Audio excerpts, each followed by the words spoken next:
Morning everyone. ఈరోజు మన క్లాస్లో దక్షిణాది రాజ్యాల గురించి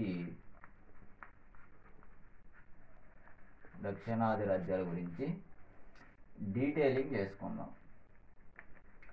దక్షిణాది రాజ్యాల గురించి కొంచెం ఎక్స్ప్లెనేషన్ చేసుకుందాం. ఇందులో పల్లవ రాజ్యంలో అనేటువంటి పల్లవ రాజ్యంలో మహేంద్రవర్మ 1 స్వయంగా కవి. ఇతను ఒక కవితో పాటు ఈయన రాజు.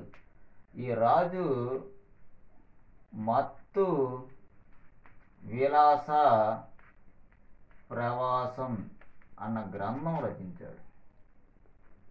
ఇంకొక వ్యక్తి చాలా బలమైన రాజ్యం మన దక్షిణాది రాజ్యాల్లో రాష్ట్రకూట రాజ్యం. ఈ రాష్ట్రకూట రాజ్యంలో అమోఘ వర్షుడు ఇతను కూడా కొన్ని రచనలు చేయడం జరిగింది. ఇతను కూడా ఒక రాజు, అదేవిధంగా స్వయంగా కవి. అదేవిధంగా నరసింహవర్మ 1,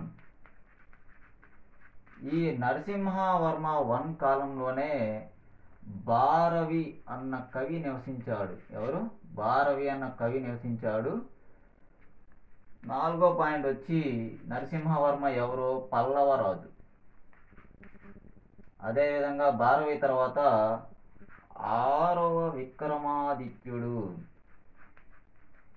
ఈ 6వ విక్రమాదిత్యుడు కళ్యాణి రాజ్యానికి సంబంధించిన వ్యక్తి.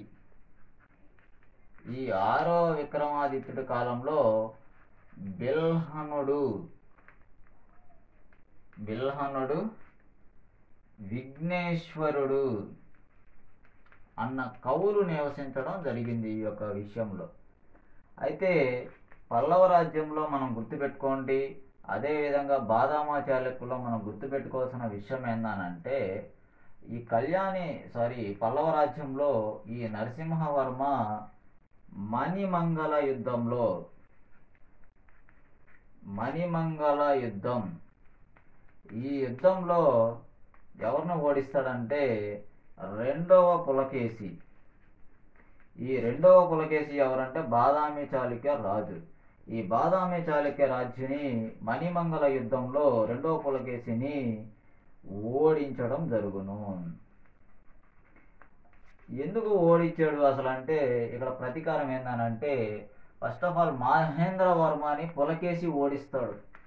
పులకేశి 2 మహేంద్రను ఓడిస్తాడు. ఈ ఓడించడం వల్ల ఈ ప్రతీకారంగా ఈయన యొక్క కొడుకు ఏం చేస్తాడంటే మణిమంగళ యుద్ధంలో పులకేశి 2ని మణిమంగళ యుద్ధంలో నరసింహవర్మ ఓడిస్తాడు, ఆయన యొక్క కొడుకుడే. సో ఇది కవుల గురించి. ఈ బిల్హణుడు రచించిన ఏంటంటే విక్రమాంక దేవ చరిత్ర. సో ఇది దక్షిణాది రాజ్యాల గురించి సంబంధించిన విషయం. గుప్తానంతర యుగంలో మనకు ప్రముఖ ఒక కవి ఉన్నాడు, అతనే హర్షవర్ధనుడు. ఈ హర్షవర్ధనుడు కూడా పుష్యవతి వంశానికి సంబంధించిన వ్యక్తి. ఇతను నాగనందనం, అదేవిధంగా రత్నావళి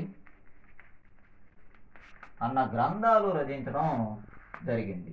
ఈరోజు మనం ఏం చేసినట్టే క్లాస్లో ఏం చెప్పుకున్నామంటే జస్ట్ కవుల గురించి మాత్రమే చెప్పుకున్నాం. ఇక్కడ మేబీ ఒక బిట్ పడవచ్చు, అందువల్ల ఈ పాయింట్ మనం చెప్పుకోవడం జరిగింది. రేపటి క్లాసులో ఢిల్లీ సుల్తాన్ల గురించి మనం స్టార్ట్ చేస్తాం. సో ఓకే, వీడియో చూసే ప్రతి ఒక్కరు కూడా నా యొక్క వీడియోని సబ్స్క్రైబ్ చేయాల్సిందిగా కోరుతున్నాను.